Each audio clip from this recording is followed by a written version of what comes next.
Assalamu alaikum rahmatullahi wa barakatuh. Hope you're doing well. So, I recently watched a video where a young girl, probably in junior high, maybe 10th grade, but she seemed pretty young. She had some problems with some girls, and she was in a Walmart alone. Actually, I think she was with her friend, and her enemy, similar age to her, had 4 friends. And the enemy spotted her in Walmart, and they went into the kitchen aisle, grabbed a blade, and struck the girl in the heart at Walmart. And the mother of the murderer was a single mom and had 9 kids and showed zero remorse for what her quite callous child did to the other one. And the siblings and friends of the murderer went on Facebook and said they don't care that the girl is dead that they killed. So this got me to thinking about how it is really important, extremely important for mothers who know that they have very strong-minded daughters, who have daughters that I would say are gonna need a little bit more calming down. They're going to need more guidance and support. If you have a daughter like that, you really do need a husband in the house, and you need to make sure that you get your child's anger, frustration, and hormones out in a positive way. Could be through having heavy bag routines, boxing, hobbies, hunting, martial arts, you name it. A healthy, strength-filled routine that can exercise them of this pent-up energy. Because if you don't do that, fighting for the sake of drama can get out of hand. I say this as somebody who has fought a lot. I was expelled from 3 schools growing up, and that was due to fighting. I fought quite a lot my entire young junior high and high school years. So I understand how it feels to be a young woman with strength, heat, energy, adrenaline, all that, and how it can be difficult to find the proper outlets for that energy. And for me, it was even more difficult because my mom and dad weren't around. Grandma had dementia, slept all day, was mentally ill. My grandpa was at work. So I didn't have anyone to help guide that energy to something better. So if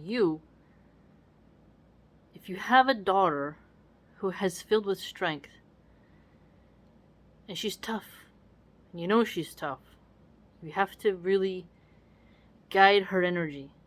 You have to keep an eye on her. And if you are a young one, and your mom is kind of more timid and passive, and your father's not really someone you can connect to, you have to make sure you manage yourself. I understand that you don't want to be a passive worm sheep or a girly girl. You don't have to be. But what you do have to make sure of is that you don't start competing with men and attacking men and getting out of hand. That doesn't mean you don't defend yourself when you're assaulted. You fight like hell. But rather it means you know when to be submissive and you know when to turn your strength on, and you make sure that you are not a highly combative, argumentative woman who chases men away. So, one way we can do this to get back to the point about the teenagers who so willingly gave up their lives to go to prison because of what they did in the Walmart, we have to realize the young ones who say, I don't give an F too much, they're not lying. So we must make sure, as parents and as leaders within our community, role models and so on and so forth, that when we hear someone say that, that's someone who needs counseling. That's someone who needs to be like, hey, you have strength, let's put it into the proper channels. Let's find something for you to do. You don't want to have a tea party. You don't want to wear pink and, paint your face in 17 layers of makeup. You have strength, you're a bit of a tomboy. Let's get you into something where that can come out healthy, but with a balance to where you don't become some type of female Hulk, right? Where there's balance. And one positive thing that I would tell the young women who are experiencing these strength-filled symptoms is that when you become a mother, that mother bear energy comes out in a very healthy way when you have to protect your children, when you have to guard them, when you put them to bed. That energy, essentially what I mean is, you can channel it to fight evil, to resist shaitan, to make that energy subservient to the will of Allah subhanahu wa ta'ala. Allah is capable of all things, Allah is going to overcome you. But what I mean is to take that energy and to turn it into something positive, where you can utilize that as a force of good instead of it landing you in jail. So you take that forwardness, that drivenness, that energy, that survival mechanism that Allah subhanahu wa ta'ala has given you, you manicure it, you finesse it, you master it, you bend it. You don't let it grind you, rather you polish it to a way that helps you to earn paradise and gives it a healthy excise from your body. And one way in which you can do that is to be a mother, to have a man in your home who is masculine, not some feminine spaghetti noodle man, because you'll just override him and you'll actually become more resentful. If you're a strong woman and you choose the wrong man who is pathetic and weak, lets you get away with everything, you're not going to be as sexually stimulated by him. Intimacy won't satisfy you, and you'll begin to hate him, and you will be more tempted into adultery, which will cause major problems in your family and the stability of the lives of your children. So take that energy and learn how to use it to fight against evil, to guard your children, to make it be something that builds, not destroys.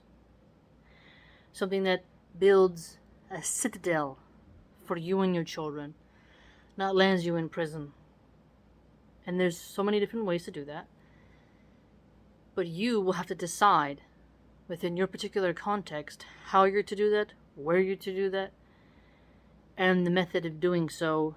And you're going to have to supplicate to Allah subhanahu wa ta'ala for guidance to do that. So,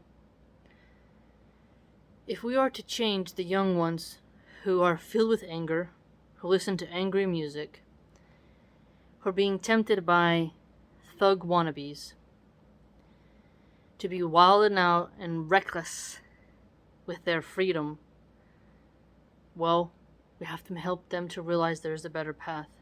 There's another road. There are better outlets. Not to suppress, because that doesn't work. If you suppress a tiger, you make the tiger sick. If the tiger is eating everyone in the village, that's no good either. But if there's a proper outlet for the proper time and the moderate means, that actually can maintain the population of the tigers, maintain the population of the wild animals in the forest, and this in and of itself is a regulated ecosystem.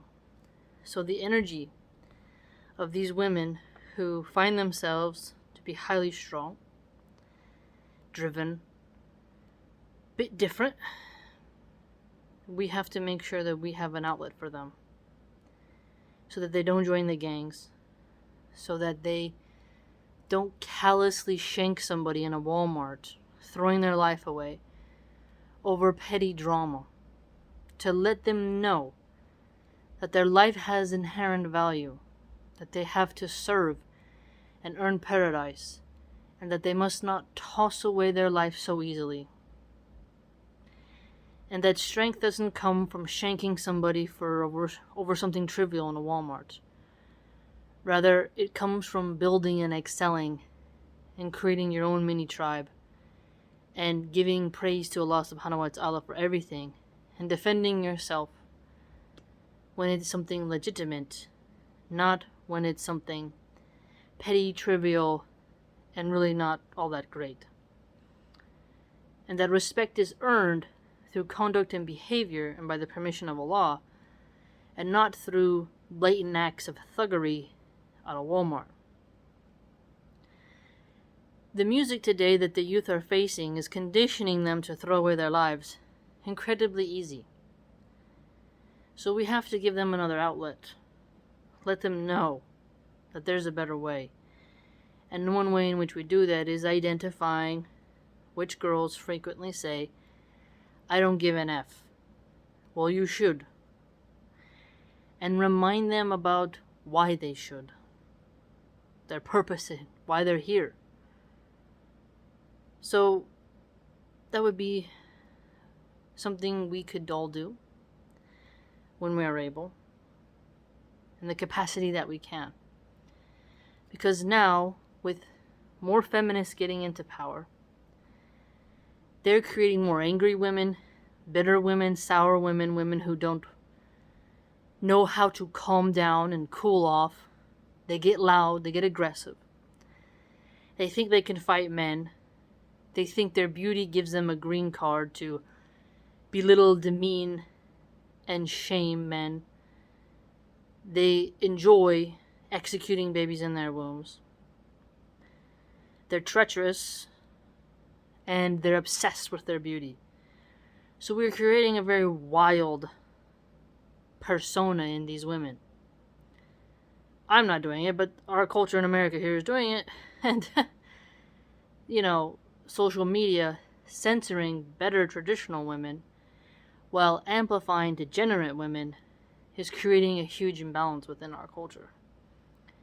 So we have to do what we can within our capacities and help make our hoods less violent and help our children who grow up in safe communities not be lured into those dangerous lifestyles because they think it looks cool, because they saw it in a music video or by their favorite celebrity. So, keep an eye out for some of the things I mentioned. And if you are one of those women, it's not too late for you. You just have to find a proper outlet for your energy. May Allah guide us all.